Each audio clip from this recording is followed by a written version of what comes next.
Assalamu alaikum all of you. Hope so you all are fine and doing very well. तो उम्मीद है सब खैरियत से होंगे। इससे पहली सीरीज में हमने जो है वो न्यूरो मेडिसिन अपनी कंप्लीट कर ली हुई थी।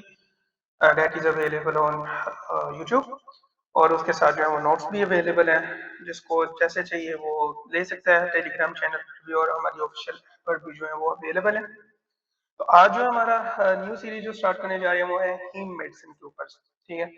लेकिन हीम मेडिसिन स्टार्ट करने से पहले जो है आपको कुछ चीजें पता होनी चाहिए और वो चीजें जो है वो फिजियोलॉजी से रिलेटेड है। हीम फिजियोलॉजी से रिलेटेड उसमें जो है आ जाता है आपका ब्लड ग्रुपिंग आ जाती है। ठीक है, एक ये चीज आ जाती है। दूसरी आपकी आ जाती है कोएगुलेशन पाथवे। ठीक है, जिसको हम हीमोस्टेसिस भी कह सकते हैं। ठीक है, हीमोस्टेसिस आ जाती है और जो ये हीमोस्टेसिस है आगे फर्दर जो है primary haemostasis and secondary haemostasis में जो है वो आगे डिवाइड होती है। अच्छा, ये जो चीजें हैं समझना इनको बहुत जरूरी है। अगर किसी ने फिजियोलॉजी इनकी नहीं की हुई, ब्लड ग्रुप को याद करना वो इतना भी बड़ा मुश्किल काम नहीं है कि कौन से ब्लड ग्रुप को कौन से हम ट्रांसफ्यूजन कर सकते हैं, किसको नहीं कर सकते, कौन सा यूनिवर्सल है, कौन सा डोनर है, ये हम मैट्रिक्स से जो है वो पढ़ते आ रहे हैं। ठीक है, लेकिन ये जो हीमोस्टेसिस है इसके बारे में इल्म होना जो है वो जरूरी है, बिकॉज ऑफ ये जो हीमोस्टेसिस है ये ब्लीडिंग डिसऑर्डर से रिलेटेड है। ठीक है, और इसमें जो है हम ल्यूकीमिया वगैरह या ब्लीडिंग डिसऑर्डर्स जो है वो हम आगे मेडिसिन में पढ़ते हैं। और कुछ मेडिसिन ऐसी हैं जो कि इन पाथवे में जो फैक्टर्स हैं या कुछ रिसेप्टर्स हैं उन पर काम करके वो ब्लीडिंग को रोकती हैं या कोएगुलेट करती हैं। ठीक है, और यू कैन से कि एंटी कोएगुलेशन का भी काम कर सकती हैं। ठीक है, लाइक टीपीए वो यूज इन एमआई पेशेंट्स। ठीक है, फिब्रोनोलाइसिस में हम जो है टीपीए जिसमें एल्टेप्लेज आ जाता है। ठीक है, सेप्टोकाइनेज आ जाता है। तो ये सारी चीजें जो है हमें और पता होना जरूरी है फिजियोलॉजी का, बेसिक फिजियोलॉजी का, ताकि हमें पता चले कि बिहाइंड द बैकग्राउंड इसकी पैथो क्या है। ठीक है, उसके बाद कुछ पैथोलॉजिकल रिकॉर्ड्स भी हम देख लेंगे। ठीक है, जो कि एनआरई में रिकॉर्ड्स आते हैं, मेडिसिन से क्लिनिकल केसेस आएंगे। तो ये जो सारी चीजें हैं हम जो है इस सीरीज में देखेंगे। लेकिन मोस्ट इम्पोर्टेंटली जो आज के लेक्चर है वो है हीमोस्टेसिस के ऊपर। और हीमोस्टेसिस को हम जो है वो डिटेल के साथ जो है वो आज देखेंगे। बच्चे जो है बड़ा कंफ्यूज होते हैं इस टॉपिक के ऊपर, बिकॉज ऑफ जो कोएगुलेशन कैस्केड है वो कंफ्यूज कर देता है। Because of there are lot of factors, about 12 factors हैं, 13 फैक्टर्स होते हैं, लेकिन फैक्टर 6 जो है वो एब्सेंट होता है। लेकिन ये फैक्टर जो है बच्चे को कंफ्यूज करते हैं, आया कौन सा इंट्रांसिक पाथवे को फॉलो कर रहा है, कौन कॉमन पाथवे के फैक्टर्स हैं, कौन एक्सट्रांसिक के हैं। ठीक है, तो ये सारी चीजें जो कंफ्यूज करती हैं। उम्मीद करूंगा कि अपने आप से उम्मीद करूंगा मैं भी इंसान हूँ, गलतियां करता हूँ, कि ये जो कोएगुलेशन कैस्केड है मैं आपके लिए जो है वो इजी बना दूं। बाकी यही है कि प्रैक्टिस से बंदा बनता है। ये जो कोएगुलेशन का कैस्केड है ये मुझे आज भी भूलता है, no doubt, I am a human person being. ठीक है, तो ये भूलता है। लेकिन प्रैक्टिस जब आप 2-3 मरतबा कर लोगे, बार बार कर लोगे, दो एक मरतबा एक टेक्निक है जिसको हम कहते हैं स्पेस्ड रेपिटेशन टेक्निक। ठीक है, उसमें होता है ये कि आप एक फॉर एग्जांपल एक टॉपिक करते हो, सिर्फ आपने रफली उसको पढ़ना है। पढ़ने के बाद आपने बुक बंद कर देनी है, फिर आपने लिखना है उसे। ठीक है, नो डाउट एक मरतबा रफली पढ़ने से बंदे को कुछ भी नहीं आता, लिखना आपने लिखना है। जो जो आपको याद आएगा वो लिखना है। That is called spaced repetition. Again बार बार ये चीजें करनी है। That will make your memory for a longer time. ठीक है, तो ये बड़ी बेहतरीन टेक्निक है, 200% वर्किंग टेक्निक है। इस तकनीक पर जो है काम किया करें। बहरहाल हमारा जो टॉपिक है वो आज का है हेमोस्टेसिस। ठीक है, ठीक है, तो हीमोस्टेसिस में सबसे पहले तो हमने देखना है कि इसमें आ जाता है primary haemostasis and secondary haemostasis. ठीक है, तो जब कभी भी आपको इंजरी होती है, फॉर एग्जाम्पल एक बंदा सब्जी काट रहा है, सब्जी काटते काटते अचानक नाइजिया जो है वो कट हो गया तो ब्लीडिंग स्टार्ट हो जाएगी। तो उस ब्लीडिंग को रोकने के लिए हमारी बॉडी जो है हीमोस्टेसिस का काम करती है। हीमो का मतलब ब्लड है, स्टेसिस का मतलब है रोक देना। ठीक है, स्टेज हो जाना, तो ये वर्ड है मतलब इसका हीमोस्टेसिस। अब ये आगे फर्दर डिवाइड होता है प्राइमरी में और सेकेंडरी में। तो प्राइमरी हीमोस्टेसिस क्या है?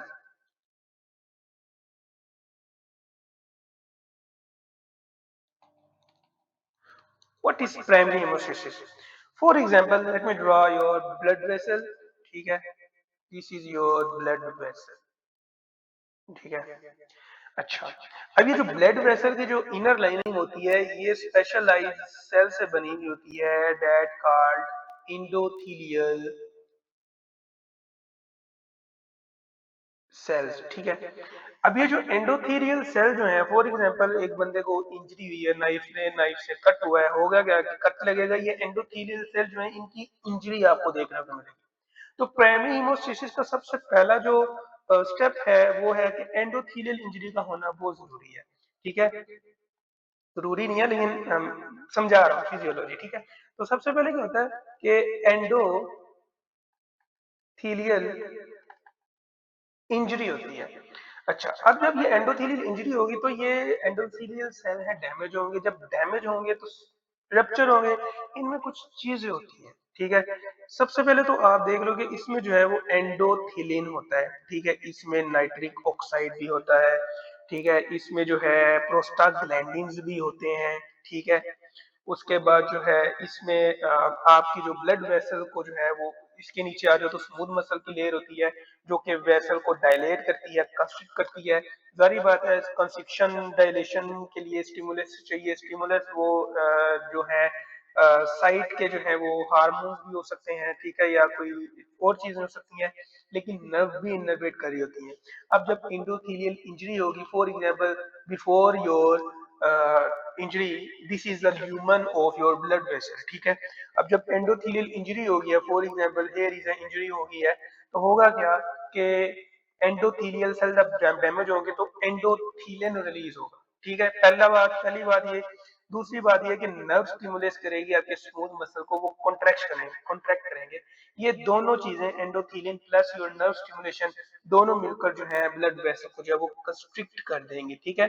कंस्ट्रिक्ट क्यों करेंगे, हमारी बॉडी का मैकेनिज्म है। फॉर एग्जांपल आप पानी दे रहे हो बाग को, ठीक है, जस्ट इज्यूम, ठीक है। अब टैंकी में पानी भर रहे हो फॉर एग्जांपल, ठीक है।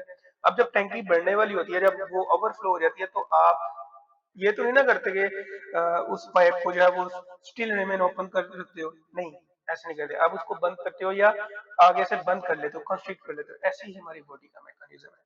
जब कभी भी ब्लीडिंग होती है तो होता क्या है कि प्राइमरी हेमोस्टेसिस सबसे पहला स्टेप तय होती है, ठीक है। उसमें एंडोथेलियल सेल जो है वो एंडोथेलिन रिलीज करते हैं, प्लस आपकी नर्व स्टिमुलेशन के साथ जो है ट्रांजिएंट वेरो कंस्ट्रिक्शन होती है, ट्रांजिएंट वेरो कंस्ट्रिक्शन होती है। अब ये ट्रांजिएंट का मतलब ये है कि थोड़े अरसे के लिए, ठीक है, हमने तब तक के लिए जब तक ये जो इंजरी हुई है ये ट्रांजिएंटली जो है ये रिजोल्व ना हो जाए। अब ट्रांजिएंटली कैसे रिजोल्व होगी, वो इस तरह से होगी कि सबसे पहले तो एंडोथेलियल इंजरी होगी। जब एंडोथेलियल इंजरी हो जाएगी तो आपकी बेसमेंट जो होती है वो कोलेजन से बनी हुई होती है, ठीक है, like this area is your collagen, ठीक है। अब ये जो कोलेजन है ये एक्सपोज हो जाएगा। अच्छा, एंडोथेलियल सेल्स में जो है आपका एक चीज परी होती है, एक बॉडी होती है, या एक यू कैन से एक डिपो होता है जिसको हम कहते हैं वेबल पैलेट बॉडी, ठीक है, पैलेट बॉडी। अब ये जो वेबल पैलेट बॉडी है इसमें आपका एक वॉन विलब्रेंट फैक्टर पड़ा हुआ होता है, इसमें पी सिलेक्टिन भी पड़ा होता है। हम जब पैथो में ये थोड़ा और खुल के आ जाएगा टॉपिक, पी सिलेक्टिन क्या होते हैं, एस सिलेक्टिन क्या होते हैं, ठीक है, ई सिलेक्टिन क्या होते हैं। बहरहाल वो है तो टॉपिक इसी चीज से रिलेटेड है, ई सिलेक्टिन क्या होते हैं, पी सिलेक्टिन क्या होते हैं, लेकिन हमने जो है सिर्फ ओवरव्यू देना है, और वो ओवरव्यू भी वो जो कि आपको समझ में आ जाए। तो ये वेबल पैलेट बॉडी जो है ये एक्सपोज हो जाती है। जब ये एक्सपोज हो जाती है, let me draw your collagen fibre that is expose, ठीक है, this is your collagen fibre that is expose, ठीक है। अब ये जो वेब वॉन विलब्रेंट फैक्टर है ये क्या करता है, ये जब रिलीज होता है तो ये इसके साथ जाके जो है कॉन्टेक्ट बनाता है, ठीक है, जस्ट लाइक दिस, ठीक है। अच्छा, अब हमारी ब्लड सर्कुलेशन में आप सबको पता है कि व्हाइट ब्लड सेल्स भी होते हैं, ठीक है, प्लेटलेट्स भी होते हैं। तो एक भाई साहब आते हैं, प्लेटलेट घूमते घूमते आते हैं, ठीक है। प्लेटलेट जब घूमता घूमता आता है तो इसके ऊपर एक खास किस्म का जो है वो रिसेप्टर होता है। Let me align with your von Willebrand factor, ताकि मुझे दोबारा, अब ये जो रिसेप्टर होता है प्लेटलेट, ये जाके वॉन विल ब्रांड के साथ जो है एक कनेक्शन बनाता है, ठीक है। और ये जो रिसेप्टर है इसका नाम है GP1B, ठीक है। अब ये एक प्लेटलेट जो है एंडोथेलियल सेल के साथ जब कांटेक्ट बनाता है, सिर्फ वन, इसको हम कहते हैं एडहेरेंस, ठीक है। दूसरा हमारा हो गया ये एक्सपोजर, ठीक है। तीसरा हमारा हो गया एडहेजन, ठीक है। एडेनियन एग्रीगेशन में फर्क है। एग्रीगेशन का मतलब है कि clumping of a lot of platelets together, ये एग्रीगेशन है। लेकिन एक प्लेटलेट का मालिक्यूल या प्लेटलेट सेल जो है वो वॉन विल ब्रांड के साथ जो है वो जब बनाता है बॉन्ड, इसको हम कहते हैं एडहेजन, ठीक है। अच्छा, जब ये एडहेजन हो जाती है, होता क्या है कि इस प्लेटलेट में आपके पास परे होते हैं, इसके अंदर आपका एडीपी परा होता है, ठीक है। इसके अंदर आपके जो है और भी थ्रोम्बोक्सिन बनता है, ठीक है। लेट मी क्लियर बात है, यहाँ पर एक और रिसेप्टर होता है प्लेटलेट के ऊपर। अब ये जो प्लेटलेट है, इस रिसेप्टर का नाम है एडीपी रिसेप्टर, या इन शॉर्ट इसको हम कहते हैं PY12 रिसेप्टर। अच्छा, अब ये जो PY12 है, इस रिसेप्टर को इनहिबिट करने के लिए कुछ ड्रग्स भी यूज होती हैं। बहरहाल हम वो जब हम प्राइमरी इम्यूनोसिस कवर कर लेंगे, उसके बाद हम देखेंगे कौन सी डिजीज होती हैं प्राइमरी इम्यूनोसिस से रिलेटेड है और कौन सी ड्रग जो है वो काम करती हैं खास तौर पर, ठीक है। अच्छा, अब जब पहला प्लेटलेट अटैच होता है ना, एडहेयर हो जाता है, होता क्या है कि कंफर्मेशनल चेंजेस आपको देखने को मिलती हैं इन द प्लेटलेट। अभी जो कंफर्मेशनल चेंजेस जब देखने को मिलती हैं, होता क्या है कि इसमें जो है एक एराकिडोनिक एसिड होता है, एराकिडोनिक एसिड होता है, ठीक है। दूसरा इसमें आपको देखने को मिलते हैं अ लॉट ऑफ कैल्शियम, ठीक है। उसके बाद आपको इसमें एडीपी देखने को मिलता है। और विदिन द प्लेटलेट होता क्या है, आपके खास किस्म के रिसेप्टर्स पड़े होते हैं, और उन रिसेप्टर्स के नाम है GP2B3 है, ठीक है। अब जब ये अटैच होता है, एडहेयर हो जाता है, तो कंफर्मेशनल चेंजेस आपको देखने को मिलते हैं। पहले तो एडीपी रिलीज होता है। जब ये एडीपी रिलीज होता है तो ये जाकर इस रिसेप्टर के साथ जो है अटैच हो जाता है। जब ये अटैच हो जाता है, अगेन इसमें कंफर्मेशनल चेंजेस देखने को मिलते हैं, कैल्शियम रिलीज होता है। फिर ये जो ग्लाइकोप्रोटीन 2B है और 3A है, ये आके सरफेस पर जो है प्रेजेंट कर जाते हैं, ठीक है। अब होता क्या है कि एक और प्लेटलेट जो है वो आता है, ठीक है। उसके ऊपर भी यही रिसेप्टर होता है, ठीक है। और इसी प्लेटलेट में जो है आपके फाइब्रिनोजिन वगैरह भी परे होते हैं। प्लेटलेट के इनसाइड जो है वो फाइब्रिनोजिन भी परा होता है। Fibrinogen, late me draw fibrinogen, ठीक है। ये आपका जो है फाइब्रिनोजिन परा हुआ है। अभी जो फाइब्रिनोजिन है, ये आके जो है इसके साथ दो प्लेटलेट को आपस में जो है वो क्लम्प करता है। मल्टीपल प्लेटलेट्स को क्लम्प कर सकता है, लाइक वो यहाँ पर भी क्लम्प कर सकता है, ठीक है। वो यहाँ पर भी क्लम्प कर सकता है, वो यहाँ भी क्लम्प कर सकता है। जब ये क्लम्पिंग टुगेदर करते हैं तो ये गुच्छा सा बना देते हैं, अ क्लम्प ऑफ प्लेटलेट्स। इसको हम कहते हैं aggregation. That is your fourth step, ठीक है। पहला स्टेप क्विक रिव्यू पे हम आते हैं। पहला स्टेप एंडोथेलियल सेल की इंजरी होती है। जब इंजरी होती है तो कोलेजन जो है वो एक्सपोज हो जाता है। इंजरी से पहले, इंजरी के फौरन बाद जो है वो पुरानी वेजोकंस्ट्रिक्शन होती है। क्यों होती है? क्योंकि हमने ब्लड फ्लो को रोकना ताकि ब्लीडिंग ज्यादा ना हो, ठीक है। उसके बाद जब एक्सपोज हो जाता है तो एंडोथेलियल सेल जो है वन विल्बरेट फैक्टर जो है फ्रॉम द पैलेट बॉडी जो है वो रिलीज होता है। वो क्या करता है, वो जाकर इसके साथ कांटेक्ट बनाता है पी सिलेक्टिंग के साथ। पी सिलेक्ट ये जब अटैच हो जाता है तो सर्कुलेटिंग प्लेटलेट जो है उनके ऊपर आरएडी जो है GP1B का रिसेप्टर होता है, वो जाकर इसके साथ अटैच हो जाते हैं। That is called your adhesion, ठीक है। जब ये अटैच हो जाता है तो कंफर्मेशनल चेंजेस होते हैं। उनमें से फिर क्या होता है, एडीपी रिलीज होता है। एडीपी जो जाके है एडीपी रिसेप्टर पर अटैच होता है। जब ये अटैच होता है तो प्लेटलेट जो है वो कैल्शियम रिलीज करता है, ठीक है। ये रिसेप्टर जो है ग्लाइकोप्रोटीन 2b3a ये रिलीज करता है, कैल्शियम रिलीज करता है, और एराकिडोनिक एसिड जो है ये कन्वर्ट होता है थ्रोम्बोक्सिन A2 में, जो कि फर्दर ये जो क्लम्प हुआ होता है इसको स्ट्रॉन्ग करता है। लेकिन इतना स्ट्रॉन्ग नहीं करता, क्योंकि ये जो है अभी ये लबाइल होता है, नाजुक सी जान होती है। ये अगर हाई फ्लो ब्लड प्रेशर आ गया तो ये जो है, या मसल की कंस्ट्रिक्शन हुई तो ये जो है डिसलॉज हो जाएगा और फिर ये आगे जा सकता है, ठीक है। तो ये है मोटा मोटा व्हाट इज प्राइमरी हीमोस्टेसिस, ठीक है। अच्छा, अब यहाँ पर जो बात आपने याद रखनी है कि what are the clinical correlate here, ठीक है। तो सबसे पहले तो आपने ये याद रखना है कि वॉन विल्ब्रेंट फैक्टर जो है, where is von Willebrand factor, like this is your von Willebrand factor. अब ये जो वॉन विल्ब्रेंट फैक्टर है ना, इसके साथ जो है आपका फैक्टर 8 भी रिलीज होता है। And if there is a deficiency of von Willebrand factor, तो जारी बात है आपकी फैक्टर 8 की भी डेफिशिएंसी हो सकती है, ठीक है। एक क्लासिकल डिजीज आती है जिसको हम कहते हैं हीमोफीलिया ए।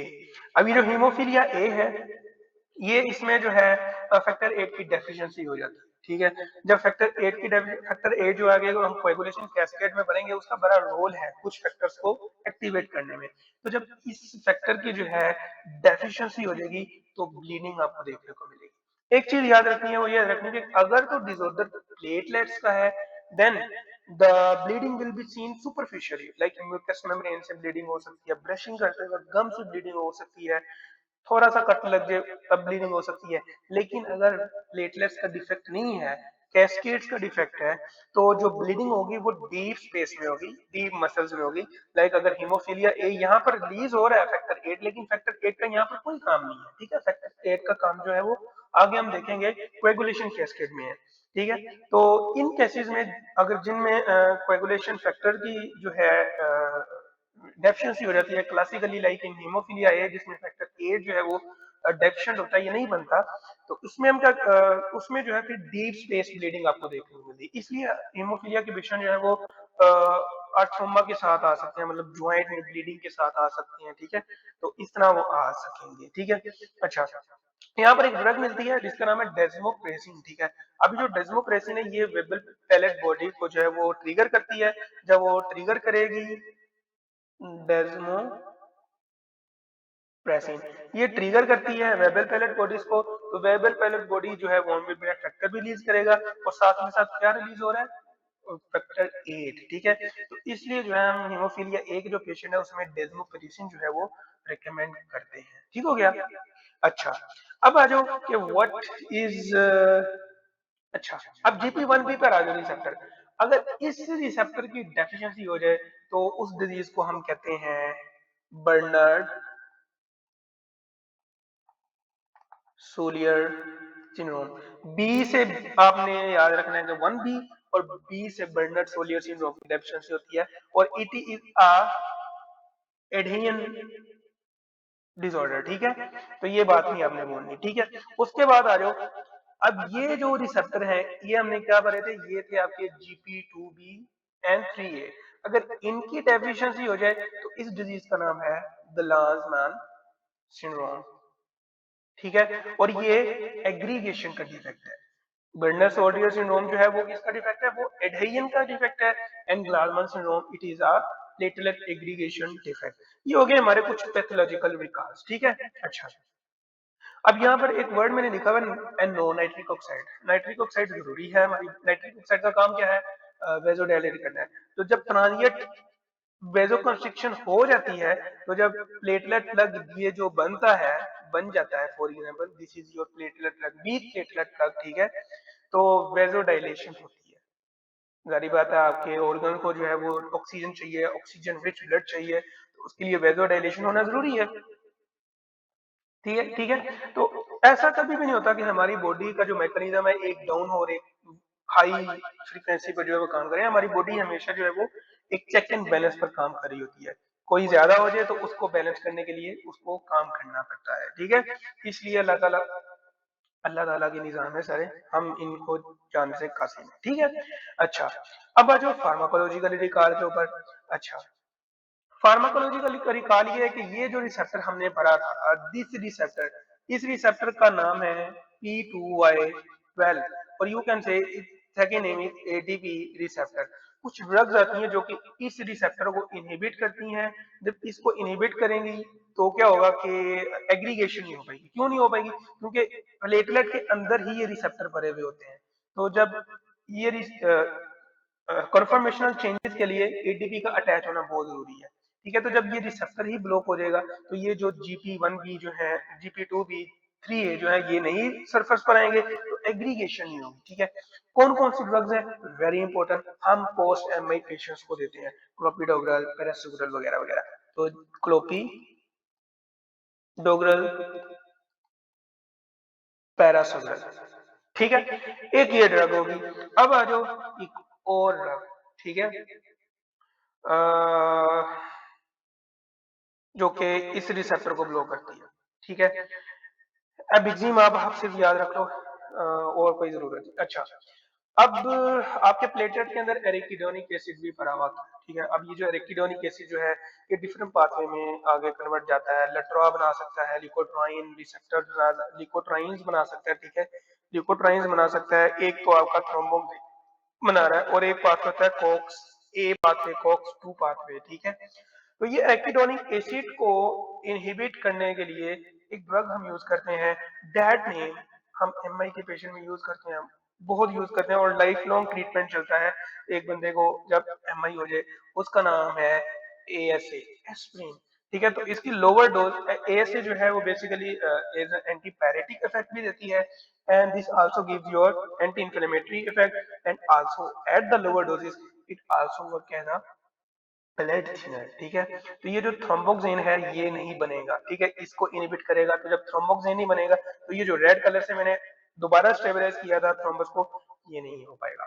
ठीक है, तो aspirin alone is not beneficial. ठीक है, लेकिन अगर आप क्लोपिडोग्रल के साथ मिला देते हैं ASA के साथ, ठीक है, अक्सर आपने पेशेंट की मेडिकेशन रिजीम में देखा होगा, जो कि पोस्ट MI होते हैं उनमें क्लोपिडोग्रल एस्पिरिन जो है, एस्पिरिन आती है लैदा से है। ठीक है, इसका आप रिजीम देखोगे तो जारी बात है, एक यहाँ पर ब्लॉक हो गया रास्ता, ठीक है, और एक यहाँ पर एरिकिडोनिक ब्लॉक हो गया, तो उस पेशेंट की ब्लड वेसल्स में जो फिर प्लेटलेट एग्रीगेशन भी नहीं होगी, एग्रीगेशन हो ही नहीं सकती, क्योंकि ये दोनों ड्रग जो है प्लेटलेट एग्रीगेशन में काम करती है। तो जब प्लेटलेट एग्रीगेशन नहीं होगी तो ये बेचारा एक प्लेटलेट क्या ही कर लेगा। ठीक है, तो इस तरह से जो है पेशेंट के जो वेसल जो है वो हम बचाते हैं। पेशेंट को पोस्ट एज अ प्रोफिलेक्टिक तौर पर हम ये ड्रग देते हैं ताकि दोबारा MI का खतरा ना हो। ठीक है, अब प्राइमरी हेमोस्टेसिस हमने इतनी चीजें सीखी, और प्राइमरी हेमोस्टेसिस कुछ भी नहीं है, एक अगर आप खुद बुक से पढ़ोगे तो आपको समझ आ जाएगी, लेकिन हमने इसी पर जो है 20-15 मिनट लगा दिए, लेकिन जरूरी है। जब आप चीजों को समझ कर पढ़ने लग जाओगे ना, तब जो है आपको चीजें भूलेगी नहीं। ठीक है, अगर आप सिर्फ खाली गो थ्रू होते हो बुक से, तो आपको जो है फिर प्रॉब्लम होगी, आप विद इन 1 आवर जो है मे बी आपको जो है भूल जाए। इसलिए स्पेस रिपीटिशन की टेक्निक को क्या कहते हैं, पोमोडोरो नहीं करनी। पोमोडोरो में क्या होता है, बच्चे पढ़ते हैं, 5 मिनट की ब्रेक लेते हैं, आधे घंटे बाद, वो नहीं काम करना। ठीक है, पोमोडोरो इज ओल्ड ट्रिक। ठीक है, स्पेस रेपिटेशन के ऊपर काम करें, दैट इज 100%, 100% 200% जो है वो वर्थ इट है। आपको मजा आने लग जाएगा, शुरू शुरू में दिक्कत होगी, लेकिन आपको मजा आने लग जाएगा इस टेक्निक के साथ। इस टेक्निक के साथ जो है वो आप स्टडी किया करें। ठीक है, अच्छा, ये हमारा हो गया प्राइमरी हेमोस्टेसिस।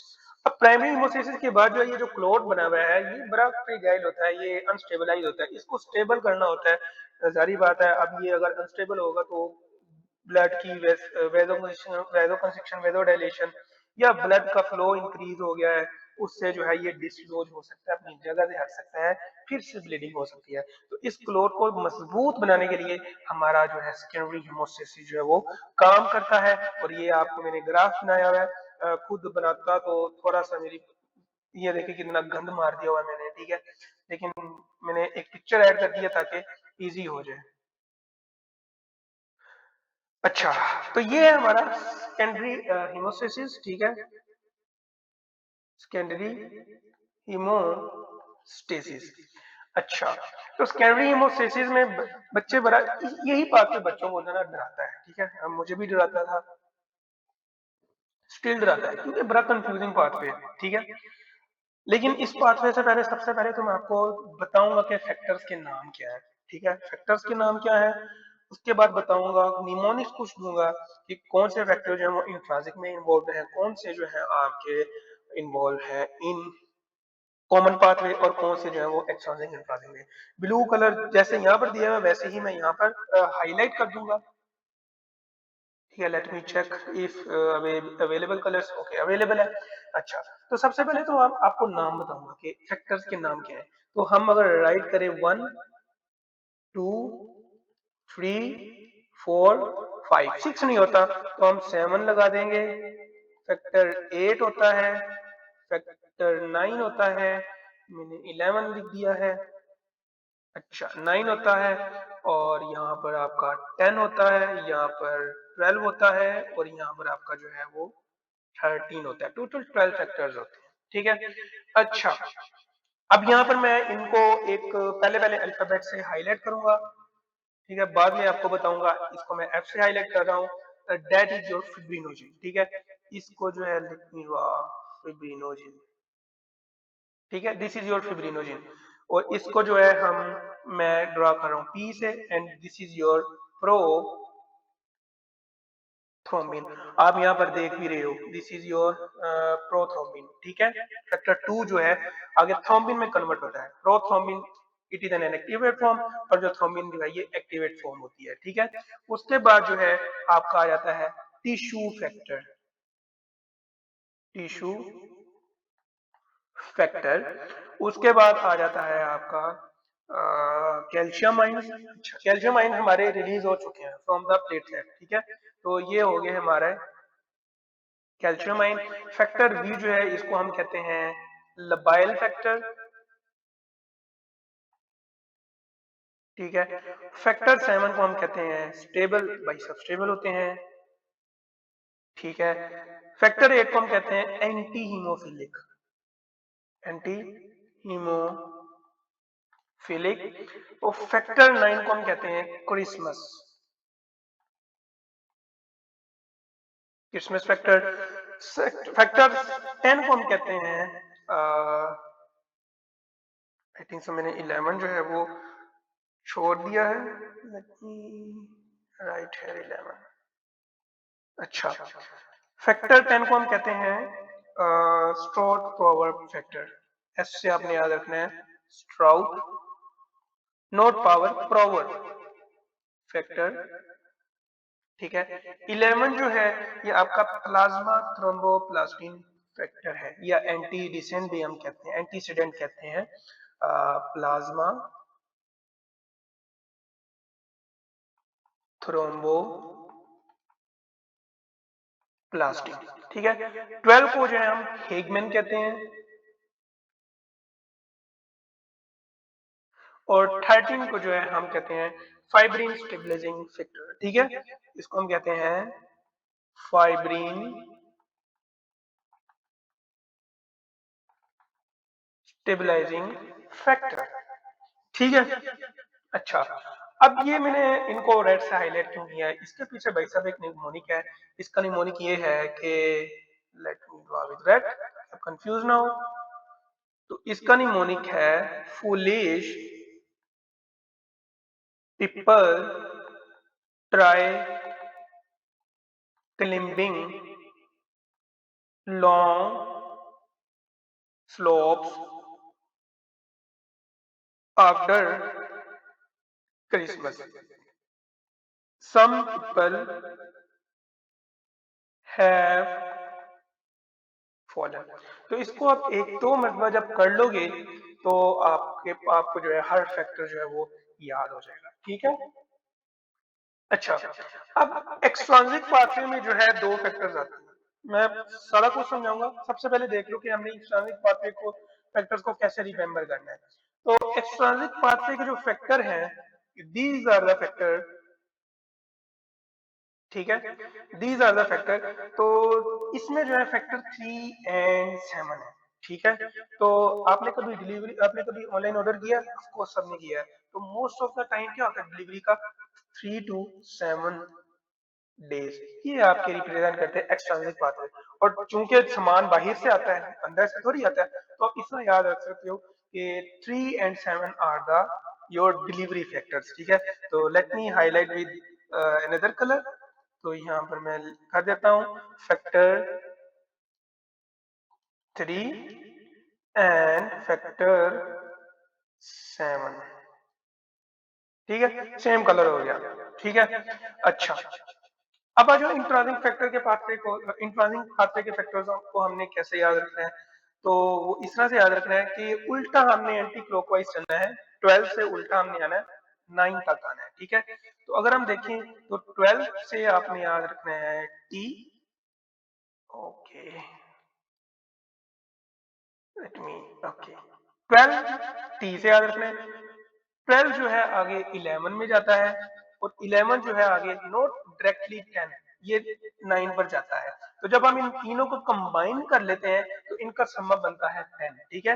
12, 11, 9 एंड इसको जब हम सम अप करते हैं तो कॉमन पाथवे का जो है फैक्टर्स उसमें जाके वो जो है एंड अप होते हैं, आगे कॉमन पाथवे स्टार्ट हो जाता है। तो आपने इस तरह से इसको याद रखना है, 10 के निमोनिक्स इजी है। तो इसको हम कर लेते हैं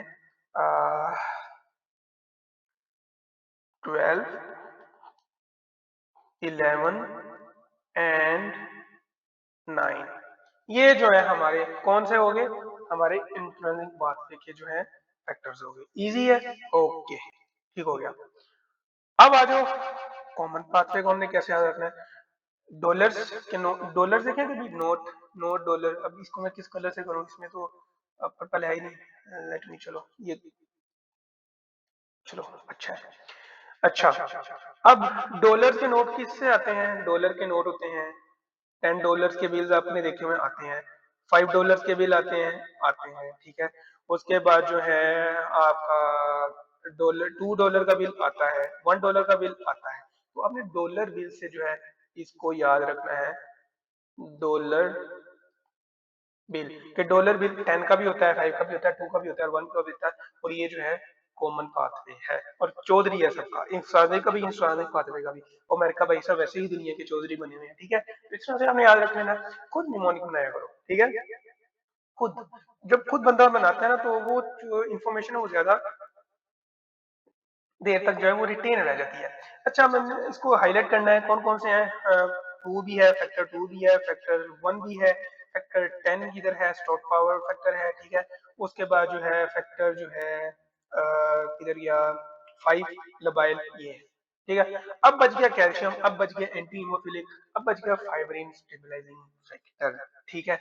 अब कैल्शियम जो है ये तो भाई सब ऑलरेडी जो है वहां से आ रहा है, पीछे से आ रहा है, तो डेट मीन्स के ये लीवर नहीं प्रोड्यूस कर रहा है, ठीक है। उसके बाद फैक्टर 8 जो है, ठीक है, एंटी हीमोफिलिक फैक्टर, ये भी हमने देखा कि ये जो है हमारा भाई साहब आ रहा है, रिलीज हो रहा है along with von Willebrand factor from the Weber pellet body of the endothelial cells। तो ये सारा का सारा हो गया सीक्वेंस के, हमने अब इसको याद कैसे रखना है, ठीक है। अब आ जाओ हमारा जो है पाथवे कि हमने कैसे क्या क्या होता है, कैसे क्या क्या नहीं होता। तो अब आ जाओ, ठीक है। अच्छा, तो ये है हमारा पाथवे। सबसे पहले हम एक्सॉनिक देख लेते हैं, क्योंकि एक्सॉनिक जो है वो छोटा पाथवे है। एक्सॉनिक से मुराद ये है कि जब आपकी टिश्यू में इंजरी हो, ठीक है, नो ब्लड वेसल्स वगैरह, वेसल्स के अंदर इंजरी ना हो, तो जब टिश्यू भी आप कट लगाओगे, आपके हाथ पे मसल पे कट लगाओगे तो खून तो निकलेगा तब भी। तो एक्सट्रांजिक पाथवे उसको रिप्रेजेंट करता है, ठीक है, डैमेज टू एंडोथेलियल टिश्यू, ठीक है। अब जब एंडोथेलियल टिश्यू डैमेज होंगे तो टिश्यू फैक्टर हमने पढ़ा था, जो 3 है वो टिश्यू फैक्टर है, ठीक है। तो इस वजह से इसका नाम 3 है, बिकॉज ऑफ आपके टिश्यू जब एक्सपोज होते हैं उसको एक्सट्रिंसिक पाथवे कहते हैं, ठीक है। अब ये जो टिश्यू फैक्टर है ये जो है कन्वर्ट होता है 3 इन एक्टिवेटेड फॉर्म 3A, ठीक है। साथ में जो है आपका भाई साहब 7 जो है वो 7A में कन्वर्ट होता है। अब ये जो भाई साहब 7A है way with along with 3A along with the help of calcium, जो कि ऑलरेडी हमारा रिलीज हो चुका है, उसके साथ मिलकर जो है फैक्टर 10 को जो है वो एक्टिवेट करते हैं into factor 10A activated form. ये हो गया हमारा एक्सट्रिंसिक पाथवे। बाकी आगे हम इंट्रिंसिक पाथ पढ़ते हैं, जब हम ये कर लेंगे फिर जो है हम दोबारा से आ जाएंगे इसके ऊपर के फैक्टर 10 जो है आगे फर्दर क्या करवाता है, ठीक है। कैल्शियम का बड़ा रोल है, विटामिन के डिपेंडेंट जो फैक्टर्स है उनका बड़ा रोल है, इसलिए विटामिन के की डेफिशिएंसी जो है वो ब्लीडिंग करवाती है। ठीक है, अच्छा, ये एक्सट्रांजिक पाथवे हो गया हमारा।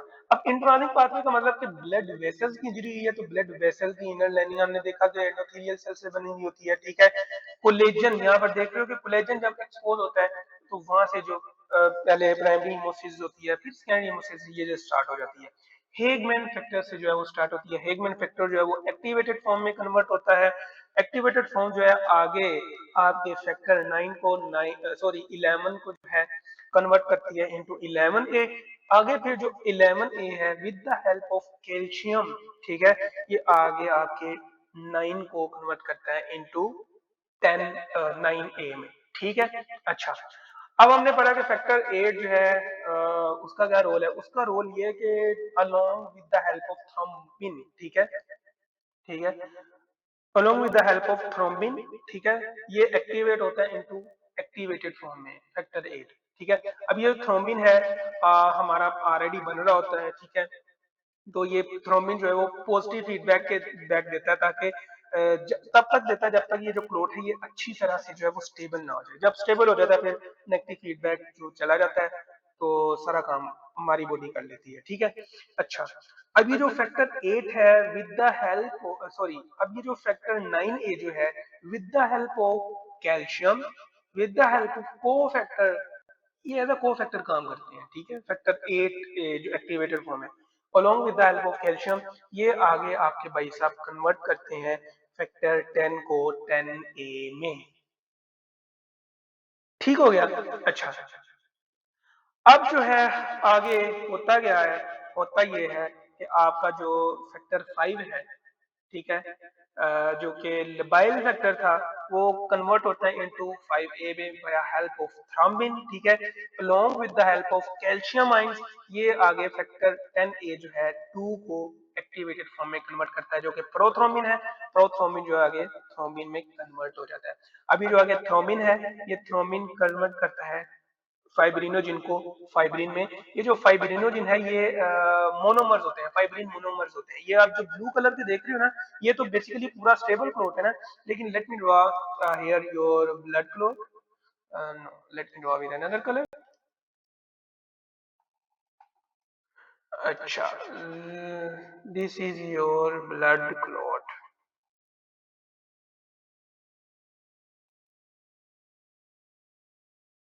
ठीक है, अब ये जो ब्लड क्लोट है इसके ऊपर जब फाइब्रिन मोनोमर्स आते हैं तो ये कुछ इस तरह आते हैं। ठीक है, अभी भी ये स्टेबल नहीं है। ठीक है, अब जो फैक्टर 13 है जो कि फाइब्रिन फाइब्रिन मोनोमर है ना, इस वजह से इसका नाम है फाइब्रिन स्टेबलाइजिंग फैक्टर जो कि हमने ये पढ़ा। ठीक है, अब ये क्या करता है इन मोनोमर्स के दरमियान जो है वो कनेक्शन बनाता है। ठीक है, अब ये मेश लाइक स्ट्रक्चर हो गया, अब ये जाल बन गया। अब इस जाल ने जो है उस प्लेटलेट जो प्लग है उसको जकड़ लिया। ठीक है, अब ये स्टेबलाइज हो गया। ठीक है, factor 13 with the help of calcium, ठीक है, ये बनाता है स्टेबल फाइब्रिन क्लोट। ठीक है, अब आपने जो बात याद रखनी है वो ये याद रखनी है कि थ्रोम्बिन जो है वो दो तीन जगह पर यूज हो रहा है। ठीक है, the first one here, second one here, sorry चलो सीक्वेंस ऊपर नीचे हो गया तो खैर है। First one here, second one here, third one here. ठीक है, अब थ्रोम्बिन कहाँ कहाँ एक्टिवेट काम करता है, बड़ा सिंपल सा फार्मूला है। वो यही फार्मूला है कि जो फैक्टर एज अ को फैक्टर काम करे ना वहां पर थ्रोम्बिन काम कर रहा है। ठीक है, फैक्टर 8 इंट्रानिक पाथवे में था, नहीं था, कहीं भी नहीं था, तो डेट मीन्स वहां पर थ्रोम्बिन काम करेगा। ठीक है, 5 था, कॉमन पाथवे में 5 था, लेकिन वो एज अ को फैक्टर जो है एक्टिवेट करता है with along with factor 10A to prothrombin into thrombin.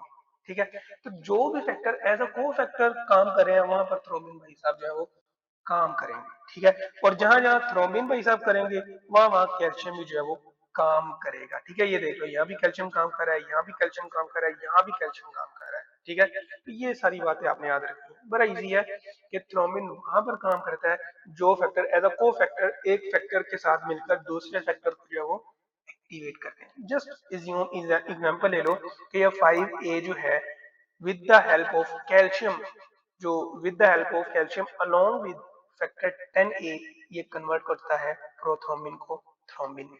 ठीक है, तो एक को फैक्टर यहाँ पर ये हो गया, एक यहाँ पर हो गया, एक यहाँ पर हो गया, यहाँ थ्रोम्बिन भाई साहब जो है वो काम करते हैं। और आप इन शॉर्ट देखें तो फैक्टर 8 है, ठीक है, फैक्टर 5A है, ठीक है, और फैक्टर हेगमैन फैक्टर है, ठीक है, यहाँ पर थ्रोम्बिन भाई साहब काम करते हैं। और इन फैक्टर के साथ जो है वो कैल्शियम भी काम करेगा, ठीक है, बस ए जगह कैल्शियम ज्यादा काम करता है, और वो कौन सा है, वो है फैक्टर 11A, जब 9 को 9A में कन्वर्ट करता है, यहाँ पर फैक्टर भाई साहब काम करते हैं। और या फिर यहाँ पर जहाँ पर 3A जो है along with the help of calcium and with 7A convert करता है 10 को 10A में। ठीक है, तो ये बातें हैं कि हाउ टू रिमेम्बर। तो ये सारा का सारा जो है वो कैस्केड है, ये हमने देख लिया। अच्छा, यहाँ पर कुछ नीचे दिया हुआ है and that is worth learning, क्योंकि आपको पता होना चाहिए उन चीजों के बारे में। तो यहाँ पर आपने देखा कि ABCD पॉइंट हाईलाइट किए हुए हैं, क्यों हाईलाइट किए हुए हैं? लेट अच्छा, ए का क्या मतलब है, ए कहाँ पर है हमारा, ए भाई साहब यहाँ पर है। तो ए उसने कहा है कि हीमोफीलिया ए, तो डेफिशिएंसी जो है अगर यहाँ पर होगी फैक्टर 8 की, तो अगर फैक्टर 8 की डेफिशिएंसी हो जाए तो क्या ये फैक्टर 8 जो है आगे कॉमन पाथवे को कैरी ऑन कर पाएगा? नहीं कर पाएगा, सवाल ही पैदा नहीं होता, क्योंकि को फैक्टर रिक्वायर्ड है फॉर द प्रॉपर एक्टिवेशन। तो क्या होगा कि बी क्लोट फॉर्मेशन नहीं होगी। जब क्लोट फॉर्मेशन नहीं होगी तो होगा क्या कि भाई सब ब्लीडिंग हो सकती है। और फैक्टर हीमोफीलिया जो 8 है, जो हीमोफीलिया 8 है उसकी अगर डेफिशिएंसी हो जाए, तो पहले बताया कि ये पेशेंट जो है वो डीप स्पेस ब्लीडिंग के साथ आते हैं। प्लेटलेट एग्रीगेशन की अगर डेफिशिएंसी हो, या प्लेटलेट ऐसा डिसऑर्डर जिसमें प्लेटलेट डिफेक्टिव हो, तो उसमें जो आपको सुपरफिशियल जो है ब्लीडिंग देखने को मिलती है, लाइक म्यूकोजल मेम्ब्रेन की ब्लीडिंग वगैरह देखने को मिलती है। ठीक हो गया।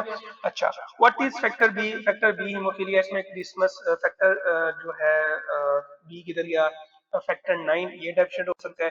हीमोफीलिया सी में जो है फैक्टर जो है वो किधर गया, सी सी फैक्टर 11, फैक्टर 11 जो है वो डेफिशिएंट हो सकता है। ठीक है, उसके बाद डी में आ जाए तो वॉन विल्ब्रेंड डिजीज, तो डी भी ए के साथ आता है, क्यों आता है? तो वॉन विल्ब्रेंड डिजीज में पहले हम प्राइमरी हेमोसिस में हम पढ़ के आए हैं कि अलोंग विद वॉन विल्ब्रेंड फैक्टर आपका फैक्टर 8 रिलीज होता है। तो अगर वॉन विल्ब्रेंड डिजीज होगी तो जाहिर बात है आपकी जो है फैक्टर 8 भी जो है वो भी रिलीज नहीं होगा।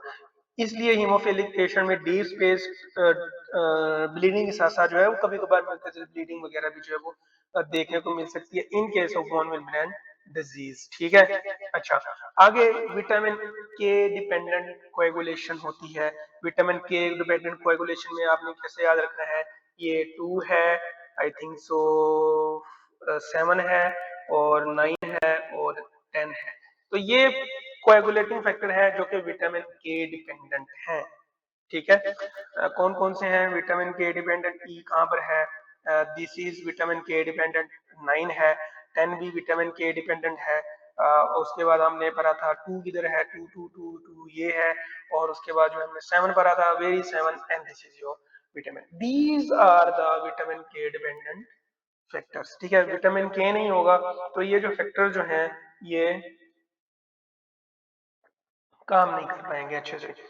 इसलिए why we are giving a shot of vitamin K to new born आप इमीडिएटली आफ्टर बर्थ। तो इसलिए एक तो विटामिन के लीफी वेजिटेबल्स में होता है। ठीक है, तब न्यू बॉर्न जो है वो आती दुनिया में लीफी वेजिटेबल्स नहीं खा सकता ना। दूसरी बात ये कि आपके गट फ्लोरा जो है इस विटामिन के को जो है वो प्रोड्यूस करते हैं। ठीक है, तो अभी जो है बच्चे का जो गट फ्लोरा जो है बड़ा वीक होता है आफ्टर बर्थ। ठीक है, तो इस वजह से जो है हम न्यू बॉर्न को जो है वो विटामिन के का इंजेक्शन देते हैं ताकि ब्लीडिंग डिसऑर्डर उसे जो है वो ना हो जाए। ठीक है, हाँ, होप्स हो कि यार मैंने जो है अच्छे से एक्सप्लेन किया होगा। बाकी अपनी तरफ से मैंने पूरी कोशिश की है। बाकी अल्लाह बेहतर जानता है कि आपको के पहले कितना आया है, लेकिन हाँ अगर अच्छे से कंसंट्रेट के साथ जो है वो किया है, देखा lecture, then I am pretty sure कि आपको जो है ये अच्छे से कवर हो गया होगा। ठीक है। अच्छा, तो ये था हमारा कोएगुलेशन कैस्केड। ठीक है। कुछ कैस्केड, कुछ फैक्टर्स पर जो है वो कुछ ड्रग्स भी काम करती हैं। ठीक है, वो आपको पता होना चाहिए क्योंकि इन ड्रग का जो है वो बड़ा रोल है। ठीक है, और वो रोल ये है कि एंटी कोएगुलेशन में या प्लाज्मिनोजन में, प्लाज्मिनोजन जो है प्लाज्मिन में कन्वर्ट होता है उसको वाया टीपीए। ठीक है, एक टीपीए एंजाइम होता है, उसके वो कन्वर्ट करता है प्लाज्मिनोजन को प्लाज्मिन में। वो फिर ये जो क्लोट है इसको जो है वो डिसोल्व कर देता है। ठीक है, एंटी फिब्रिनोलाइटिक्स भी होते हैं और थ्रोम्बोलाइटिक्स भी होते हैं जिसमें हम फिब्रिनोलाइसिस थेरेपी करते हैं, specially in case of MI के पेशेंट में भी हम करते हैं, स्ट्रोक के पेशेंट में भी करते हैं। अगर स्ट्रोक का पेशेंट विद इन 4 आवर्स के अंदर अंदर लाया गया हो ऑनसेट ऑफ सिम्टम्स, तो अगर हम वो उसकी फिब्रिनोलाइसिस कर दें तो आउटकम्स बड़े अच्छे आते हैं, प्रोग्नोसिस अच्छी होती है। लेकिन अगर विद इन 3.5 आवर्स लेके आया जाए तो प्रोग्नोसिस और गुड होते हैं, लेकिन आफ्टर 4 आवर्स लाया जाए तो फिर हम जो है वो फिब्रिनोलाइसिस जो है वो रिकमेंड नहीं करते। ठीक है। अच्छा, अब कुछ एंटी कोएगुलेंट्स हैं, उनमें जो है आपका आ जाता है एंटी कोएगुलेंट्स में लो मोलिकुलर वेट हेपरिन आ जाता है। ठीक है, उसके बाद जो है एक आपका जो है वॉरफेरिन भी आ जाता है। ठीक है, उसके बाद जो है ब्रेक थ्रोम्बिन। अच्छा, ये जो थ्रोम्बिन है ना, इसको भी इनहिबिट करते हैं कुछ कुछ ड्रग्स। ठीक है, उन ड्रग्स में जो डायरेक्ट थ्रोम्बिन इनहिबिटर है उसमें एर्गोट्रोबैन आ जाता है। ठीक है, डाबी गाट्रान भी आपने बोलना, डाबी गैट्रॉन। ठीक है, ये ड्रग जो है ये थ्रोम्बिन को इनहिबिट करती है। जब थ्रोम्बिन ही बचेगा तो जो क्लोट है वो स्टेबल ही नहीं हो पाएगा। ठीक हो गया, ये ड्रग होगी। और एक ड्रग है जो कि ड्रग जो है 10A, फैक्टर 10A जो है इनहिबिट करती हैं। ठीक है, और उस ड्रग का नाम है फुंडोपेरिनिक्स। ठीक है, एपिक्सीमैन, ये सारी की सारी जो है एपिक्सीमैन, फुंडोपेरिनिक्स, ये नहीं आप लोग फंडोपेरिनेक्स, ये बड़ी अच्छी ड्रग है। ठीक है, low molecular weight heparin type की ही होती है। ठीक है, तो ये जो ड्रग है ये आपने नहीं बोलनी। इधर से डेबिगोट्रन जो कि डायरेक्ट इनहिबिटर ऑफ थ्रोम्बाई है, थ्रोम्बिन है, यहाँ से डायरेक्ट इनहिबिटर ऑफ फैक्टर एक्सए है जो कि 10 है, इनको जो है। अच्छा, जब ये इनहिबिट हो जाएगा तो सारी बात है स्टेबल क्लॉट फॉर्मेशन नहीं होगी, वो और वो जो अनस्टेबल है वो ब्लड फ्लो के साथ साथ जो आगे डिस्क्लोज हो ही जाएगा। बाकी हमने एडहियन और एग्रीगेशन में देखा कि एस्पिरिन कहाँ पर यूज होती है, पेनिसुविरल क्लोपिडोग्रेल कहाँ पर यूज होती है। ठीक है, एबिक्सिमैब जो है वो कहाँ पर यूज होती है। तो ये सारी सारी जो ड्रग्स हैं हमने देखी, उनके साथ जो है पैथोलॉजिकल रिकॉर्ड्स वो भी देखे। ठीक है, और उसके बाद फार्माकोलॉजिकल रिकॉर्ड्स वो भी देखे। यहाँ पर भी हमने जो है कुछ फार्माकोलॉजिकल रिकॉर्ड्स देख लिए, कुछ हमने जो है यहाँ पर डिजीज देख ली, उनको हमने जो है वो डिस्कस कर लिया। अच्छा, ये था कोएगुलेशन। ठीक है, अब आपकी बॉडी में जो है वो एंटी कोएगुलेट भी होने। ठीक है, जारी बात है, आप थ्रोम्बस को बने तो नहीं रहने देना ना। फॉर एग्जांपल जब आपकी जो है वो यहाँ पर टिश्यू, दिस इज योर, ज्यादा ही बड़ा हो गया है। Okay, let me, okay, this is your form stable clot. ठीक है, this is your fibrin mesh. ठीक है, अब इस क्लॉट को हमने कभी ना कभी तो भाई डिसोल्व भी तो करना है ना। तो इस डिसोल्व करने को, इसको डिसोल्व कौन करता है, इसको डिसोल्व करता है प्लाज्मिन। ठीक है, तो दिस इज योर प्लाज्मिन। अभी जो प्लाज्मिन है ये बेसिकली कहाँ से आता है, प्लाज्मिनोजन से। ठीक है, तो plasminogen with the help of TPA. ठीक है, ये प्लाज्मिन को कन्वर्ट करता है, और ये जो प्लाज्मिन है ये एक क्लोट को डिग्रेड करता है, लाइक फाइब्रिन, फाइब्रिन डिग्रेडेशन होती है। जब फाइब्रिन डिग्रेडेशन होती है तो आपको डी डाइमर्स भी देखने को मिलते हैं, ये आपकी बॉडी का मैकेनिज्म है। इसलिए डी वेन थ्रोम्बोसिस में वाई डी डाइमर्स हम देखते हैं, वो इसलिए देखते हैं कि जब क्लोट बनता है तो उस क्लोट को रिजोल्व करने के लिए आपकी बॉडी वो चाहे जाता रहे आगे, चाहे जहां मर्जी जाता रहे, लेकिन उस क्लोट को रिजोल्व करने के लिए जो है आपकी बॉडी जो है प्लाज्मिनोजेन को जो है प्लाज्मिन में कन्वर्ट करती है। अब ये जो प्लाज्मिन है ये जब इस बाइसाबल कन्वर्ट अटैक करेगा तो इसके प्रोडक्ट बनेंगे, ठीक है, फाइब्रिन प्रोडक्ट बनेंगे। जब ये डिग्रेड होएगा, ठीक है, फाइब्रिन डिग्रेडेशन प्रोडक्ट भी हम कहते हैं, और ये बेसिकली डी डाइमर्स होते हैं। इसलिए increased level of D dimers is highly suggestive of D vein thrombosis। अगर पेशेंट के लेग सिम्टम्स नहीं है, ठीक है, पेनफुल लेग के साथ आया और अगर फीवर है, इन्फेक्शन है, तो आप जा सकते हो कि इसको पल्मोनरी एम्बोलिज्म भी हो गया है, ठीक है। अच्छा, कुछ ड्रग्स आती हैं जो कि इस टिश्यू प्लाज्मिनोजेन एक्टिवेटर को जो है इनहेंस करती हैं, ठीक है। उनमें जो सबसे पहले ही बताया कि उसमें आ जाती है एल्टेप्लेज आ जाती है, उसमें रेटेप्लेज आ जाती है, ठीक है, उसमें जो है आपका स्ट्रेप्टोकाइनेज, ठीक है। हम स्ट्रेप्टोकाइनेज आपको पता है कि बैक्टीरिया, उससे हम जो है ये एंजाइम जो है लेते हैं, ठीक है, जो कि ये क्लोट को डिसोल्व करता है। और हम एमआई के जो पेशेंट होते हैं उनमें फिब्रिनोलाइसिस करते हैं, ठीक है, और फिब्रिनोलाइसिस में हम कुछ भी यूज कर सकते हैं।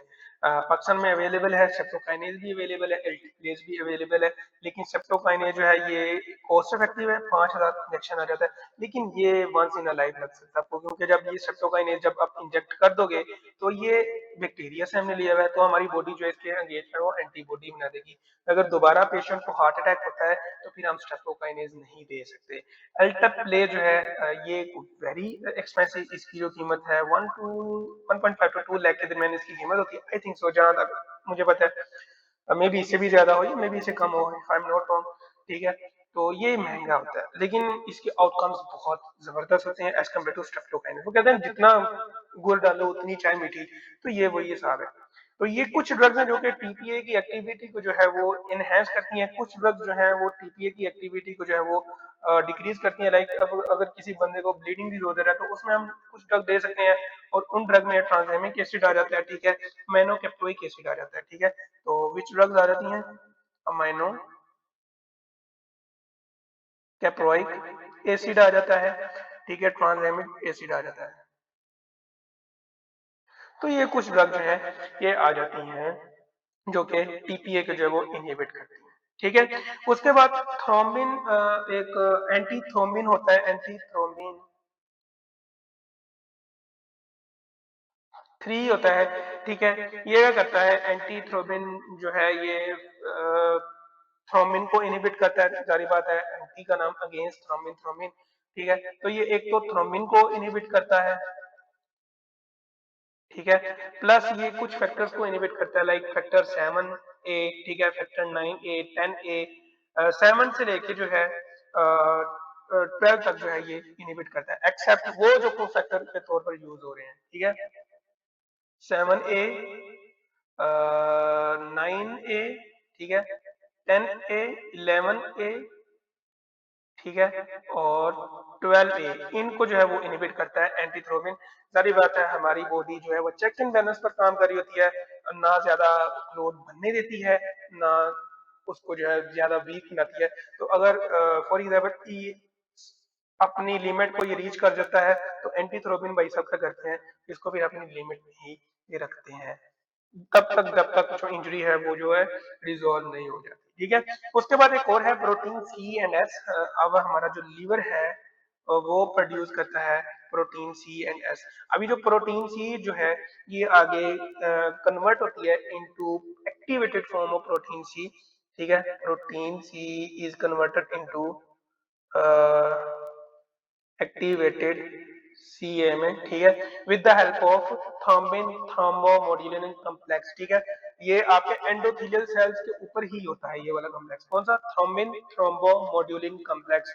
तो ये जो कॉम्प्लेक्स है, let me draw a beautiful complex, ठीक है, मैंने बंदा बना दिया, चलो कोई नहीं। ये बेसिकली थ्रोम्बोमोड्यूलिन कॉम्प्लेक्स है, ये सी प्रोटीन को जो है वो एक्टिवेट करता है इनटू सी एक्टिवेटेड सी प्रोटीन, और with the help of S protein ये जो है आगे फैक्टर 8A को और 5A को जो है वो इनएक्टिवेट करती है, 5A एंड फैक्टर 8A को, ठीक हो गया।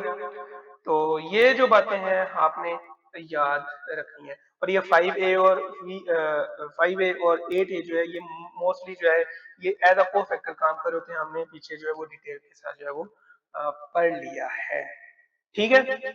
अच्छा, यहाँ पर अच्छा विटामिन के की बड़ी खूबसूरत बात है वो ये है कि विटामिन के जो है ये बार बार यूज, एक विटामिन के मॉलिक्यूल है ना ये बार बार यूज होता जाता है। ठीक है, तो जब ये यूज हो जाता है ना विटामिन के, ठीक है, तो ये दोबारा कन्वर्ट होता है इनटू विटामिन के। ठीक है, with the help of special enzyme that is called epoxide reductase, potassium epoxide reductase. अब ये जो एंजाइम है इसको इनहिबिट करने के लिए ड्रग है, बड़ी मशहूर है जमाना ड्रग है, and that is your warfarin. ठीक है, तो वारफेरिन जो है वो पोटेशियम एपेक्साइड रिडक्टेज को इनहिबिट करती है। तो जब इनहिबिट करेगी तो कैल्शियम सॉरी पोटेशियम जो है वो दोबारा लूप में नहीं आएगा। तो जब दोबारा लूप में नहीं आएगा तो जो पोटेशियम डिपेंडिंग कोएगुलेटिंग फैक्टर थे वो काम नहीं कर पाएंगे। इसलिए वारफेरिन जो है हम जो है कोएगुलेटिंग डिसऑर्डर होते हैं, लाइक कोई पेशेंट एसएलई का आ जाता है, एंटी फोस्फोलिपिड सिंड्रोम का आ जाता है, तो हमने अक्सर देखते हैं कि उन पेशेंट में जो है ये ड्रग रिकमेंड करते हैं, हेपेरिन रिकमेंड करते हैं, बाद में जो है वारफेरिन रिकमेंड करते हैं। ठीक है, तो ये जो है ड्रग आपने याद रख लेनी है।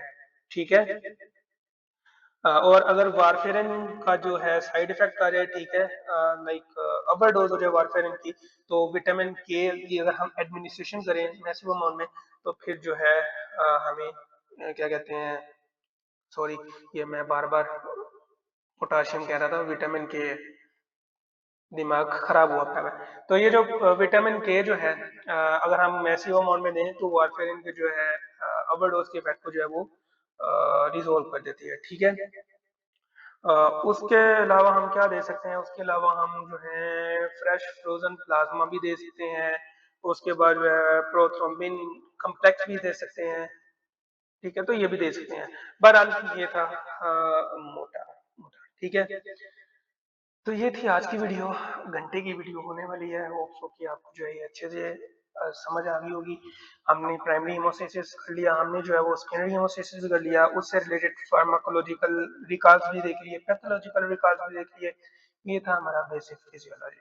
ठीक है, और यही जो है आपको पता होना चाहिए। बाकी इंशाल्लाह इंशाल्लाह हम जो है बहुत जल्द जो है स्टार्ट करेंगे मेडिसिन के ऊपर, और मेडिसिन में जो है मैं कोशिश करूंगा कि पैथो रिकॉल भी जो है करवाए जाए आपको साथ साथ।